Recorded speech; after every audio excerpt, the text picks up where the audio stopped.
Majo, ja ťa poznám ako človeka, ktorý sa neustále vzdeláva. Je pre teba vzdelávanie dôležité? Ak áno, prečo? Že tiež vzdelávanie dôležité, že? Mohla by byť to odpoveď, už že nie. nestačilo? Vieš, po strednej škole, po vysokej škole dosť? No, niekto by to mohol brať, hej, že dokončíš školu a už vlastne vieš. Nie, nevieš, asi nevieš. Neviem to ani porovnať, však som nedokončil vysokú.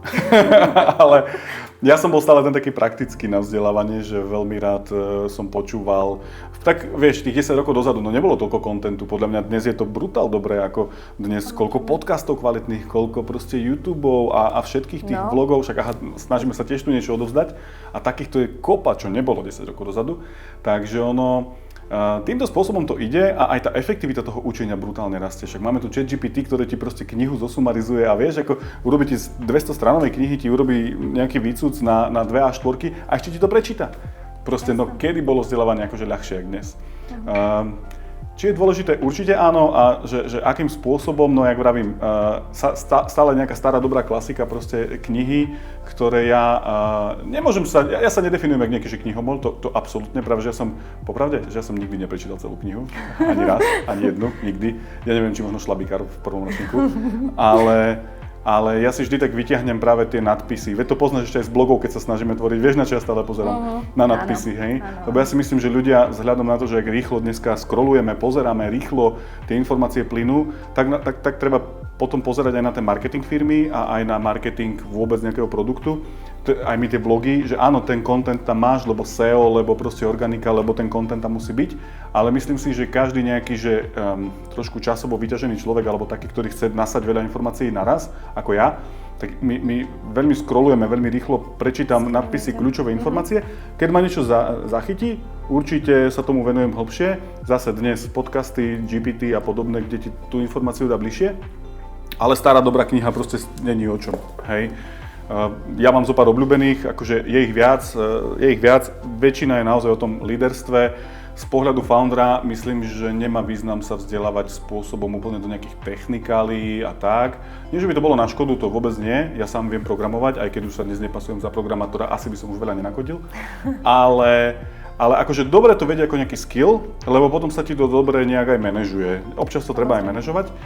Ale z pohľadu asi môjho vzdelávania, tak ja posledné roky sa vyslovene zameriavam na leadership, na silné stránky, na nejaké vedenie, na nejaké, že ako čo veci proste nasmerovať, na nastavenie stratégie. To je niečo, čo tiež možno, že keď sme boli menší a bolo nás 5, tak dobre, múdra kniha ti povie, že treba nejaké, že víziu, stratégiu a tieto veci. Ale ja som to tiež nevedel zadefinovať, čiže z toho nech si tiež nikto nerobí, že tu mi hovoria treba stratégiu a poďme to teraz vymyslieť na silu, ale sme 5 a ešte ani sme nezačali tvoriť. Podľa mňa, ja som to sám nevedel povedať, ja som nevedel, čo je stratégia. Naša stratégia bola, že proste robme robotu a však sa uvidí. Neviem, či to je úplne najsprávnejšie, možno nie, ale mne nikto tú stratégiu nevedel poradiť, že ako to proste spraviť. Čiže potom som začal obklopovať ľuďmi, začal čítať knihy, ako tu je proste Kavy, 7 návykov, Baťa to bol typek. A akože ja sa tým chválim, ja som teda veriaci, viacerí to o mne vedia, takže že fakt mám rád Boha a Ježiša, tak však kto bol líder väčší, však on bol brutálny líder, však jaká cirkev tu vznikla dodnes. To bol jeden líder, ktorý nastavil najprv tých 12, hej, a dodnes je tu čo? To bol aký líder? Však tam sa je kopa čo inšpirovať, že ako to urobiť, čiže toto je asi tá cestička pre mňa. Čiže tam sa ja teraz vzdelávam, toto je posledné roky asi. Podľa mňa pre každého foundera je toto ten cieľ. Jasne. Čiže čo ťa tak akože v živote asi najviac inšpiruje, čo ťa možno v živote, v podnikaní a čo je také tvoje, ja neviem, čo je možno pre teba relax? Ono to tak zase to klišé, nie? Že work-life balance. Aj Baťa o tom rozprával, Baťa stále tlačil aj svojich akože zamestnancov ľudí a viete 8 a rodina a práca a spánok a oddych. On sám to fejkoval, on sám spal 4 hodiny, hej, frajer. Akože beriem. Popravde, ja už si v tomto hľadám ten balans. Asi len z pohľadu nejakého aj zdravia a tak. Vieš, že môžeš viesť ľudí, môžeš viesť firmu, môžeš viesť, neviem čo, mať projekty rozrobené za 1 000 000. Keď ťa vypne, končíš. Akože, dobre, možno tá firma to všetko bude nastavené tak, že tí ďalší to zvládnu aj bez teba najbližšie nejaké obdobie, ale bude tam chýbať. Akože, dobre, ja som si istý, že aj Wayne by určite s vami zvládol bezo mňa aj pol roka, bez problému. Možno aj dlhšie. ale potom to nastavenie stratégie, niekto by to musel prevziať to kormidlo niekde, hej. Čiže keď ťa vypne zdravotne, no čo urobíš? Čiže ten balans, určite som na to došiel, že už som vyšiel z toho veku, kedy som mal 20-25, že robíme 14 hodín denne a robili sme 14 hodín denne.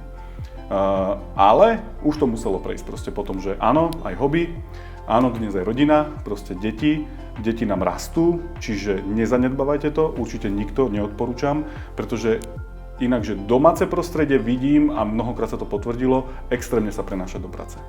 Čiže ja, čo sa veľmi snažím mať taký balans, je aj vlastne fakt v tej rodinnej sfére. Lebo ako náhle je doma OK a všetko je doma fajn, mám milujúcu manželku, nádherné zdravé deti, všetko je OK, v tom prípade nemám ja nejaké rozptýľovanie mozgové na to, že v práci sa zamýšľam nad nejakými negatívami. To vnímam jednak dar obrovský pre seba, že to mám, to nemá každý, to proste je fakt. Ale na tom treba, že cieľene pracovať. To sa nestane samé. To sa neudeje, že tak ja budem mať super rodinu. To je drina. To je normálne, že to si musíš zaslúžiť a odmakať. Proste nastaviť si takisto vzťahy, nastaviť si ten čas, nastaviť si s manželkou ten čas, nastaviť si rande bez detí, rande s deťmi a to všetko musíš vopchať do tých 24 hodín, do toho týždňa nejak. Čiže nepracuješ, ale vlastne pracuješ. Ono sa to tak povie, že ten 8-8-8, ale podľa mňa pre každého foundera je to také, že my pracujeme aj keď sme doma, ale pracuješ práve na tých externalitách, ktoré tým pádom udržiavaš v dobrej pohode a teda nemusí sa ti rozbíjať potom zase tvoje pracovné nasadenie medzi 9 a 4. Takže zásadný vplyv, no a nehovoriac o tom, že treba mať aj pre seba čas. Akože to som tiež pochopil až neskôr, že čas vyslovene, že pre seba ja. Takže hej, koničky, hobby, ktoré rád ukážem a rád ich zažijem potom s ďalšími, keď budeme točiť tieto, lebo inak ja som ten typek, ktorý, že ja som v ničom neexceloval, nikdy, hej, že nikdy. Ja som nebol nikdy, že nejaký vrcholový so zlatou medailou v niečom, nikdy, aj keď dobre vyhral som zo pár vecí, tým sa nebudem tu chváliť, ale že to nebol ten zámer, že ja som veľa vecí, že vyskúšal, ochutnal na rok, na 2, potom som si povedal, že tudučko odčeknuté, že už som si to skúsil v živote, bolo to fajn, ale proste nejak ma to nenadchlo, že som teraz preto musel žiť.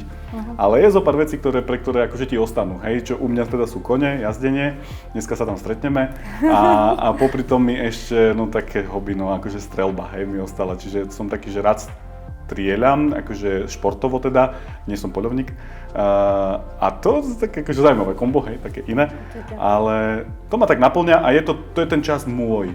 Že ja vyslovene aj na tú strelnicu idem veľakrát sám. Idem na koňa, idem sám veľakrát. Samozrejme veľmi rád s ľuďmi, s ďalšími, však spoločensky, hej, v týchto 5, ale musí tam byť ten čas sám pre seba, kedy normálne len vypnem hlavu a vtedy je čas inak akože počúvať a rozmýšľať proste nad vecami, ktoré není čas v tom bežnom dni, kedy ideš.